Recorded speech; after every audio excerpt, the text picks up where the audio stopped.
E aí, alguma vez já passou pela cabeça que uma casa é muito, mas muito mais do que só um monte de tijolo e cimento? Que ela, na verdade, guarda segredos sobre quem a gente é e até sobre o universo? Pois é exatamente isso que a gente vai desvendar agora. A simbologia por trás da casa. Olha, pode até parecer uma pergunta meio doida, né? Mas essa ideia de que a nossa casa espelha o cosmos é uma das mais antigas e universais que existem. Bora entender como a estrutura mais básica do nosso dia a dia, o nosso lar, reflete as maiores ideias que a gente tem sobre o mundo? E pode acreditar, para um monte de culturas ao longo da história, a casa não era só um abrigo contra a chuva. Não mesmo. Ela era vista como um universo em miniatura, o verdadeiro centro do mundo para quem morava ali. E aqui é que está o pulo do gato. Muitas dessas construções mais antigas têm um eixo central, um ponto simbólico muito forte. Pensa, por exemplo, numa chaminé, por onde a fumaça sobe e conecta o dentro com o fora, ou num pilar bem no meio da casa. Esse elemento era visto como a conexão direta entre os três mundos: o céu, lá em cima, a terra, onde a gente pisa, e o submundo, o que está debaixo. E essa ideia não é só uma viagem ou a teoria, não. A gente vê isso na prática, de formas super concretas. Então vamos fazer uma viagem rapidinha pelo mundo para ver como povos diferentes transformaram suas casas em verdadeiros mapas do cosmos. Nossa primeira parada, China. A casa tradicional chinesa, o tal do Mingtang, é um quadrado perfeito, sabe? Para eles, o quadrado simbolizava a Terra, e a posição dela não era nem um pouco por acaso, era toda alinhadinha com os pontos cardeais e com as estações do ano, tudo para deixar a vida em total harmonia com o universo. Agora, a gente pula para a Mongólia. A Yorte, que é aquela casa típica dos nômades, é redonda, e isso reflete o céu e também o movimento constante daquele povo. E o mastro que fica bem no centro dela, adivinha o que é? Exato, é o eixo do mundo, o ponto que amarra e conecta tudo. E essa comparação é sensacional. De um lado, a gente tem o quadrado chinês, uma coisa fixa, ligada à terra, à ordem do império. Do outro, o círculo da Mongólia, móvel, ligado ao céu, feito para uma vida de movimento. Duas casas, duas formas completamente diferentes de ver o mundo. Impressionante, né?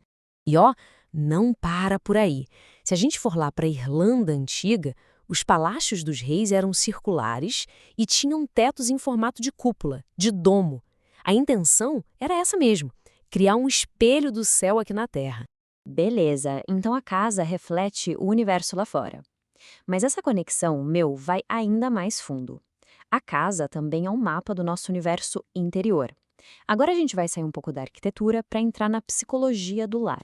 Tem uma frase do filósofo Gaston Bachelard que, nossa, define tudo perfeitamente. Ele disse: a casa significa o ser interior, ou seja, ela é um dos símbolos mais poderosos da nossa própria mente. E o mais legal é como isso aparece nos nossos sonhos. A psicanálise, por exemplo, entende cada parte da casa como um pedaço da nossa psique. A fachada é a nossa máscara, como o mundo nos vê. O telhado, que está lá no alto, seria a nossa mente, a consciência. O sótão pode ser a nossa busca por algo maior, espiritual. Já o porão, bom, o porão é onde a gente guarda nosso inconsciente, nossos instintos mais escondidos. E a cozinha é o nosso laboratório interno, o lugar onde as coisas se transformam. Pensando nisso, se alguém sonha que está subindo uma escada dentro de casa, isso pode significar um progresso pessoal, uma evolução. Agora, se está descendo, pode ser que esteja olhando mais para dentro, para o inconsciente. E ficar parado no mesmo andar? Talvez seja um sinal de que as coisas estão meio estagnadas, sabe? Essa ideia de ter um lar interior é tão, mas tão forte, que no budismo nosso próprio corpo é visto como uma casa.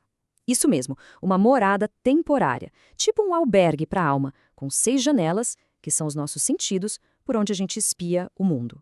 A gente já viu a casa como cosmo, já viu como psique. E agora, para fechar com chave de ouro, vamos para a emoção mais pura. Uma imagem que conecta tudo isso e que vem direto da nossa infância. Pesquisadores do mundo todo perceberam uma coisa incrível. Não importa a cultura, o país, o idioma, quando uma criança desenha uma casa, existe um padrão que se repete em todos os lugares.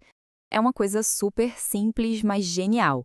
Primeiro, a criança desenha 2 janelas, uma do lado da outra, que parecem olhos. Depois, uma porta bem embaixo, que vira a boca. E o resultado? Não tem como errar. A casa ganha um rosto e é um rosto sorrindo. E isso mostra, de um jeito lindo, o nosso sentimento mais básico sobre o que é um lar. Antes de ser um mapa do universo ou da nossa mente, a casa é um rosto que sorri pra gente. É o símbolo universal da proteção, da felicidade, do acolhimento. É quase como uma figura materna, dando aquele abraço. Então, depois de tudo isso, a reflexão que fica é essa. É um convite para a gente olhar para o nosso próprio lar, para a casa que aparece nos nossos sonhos. Que universo essa casa reflete? Que parte da gente ela revela?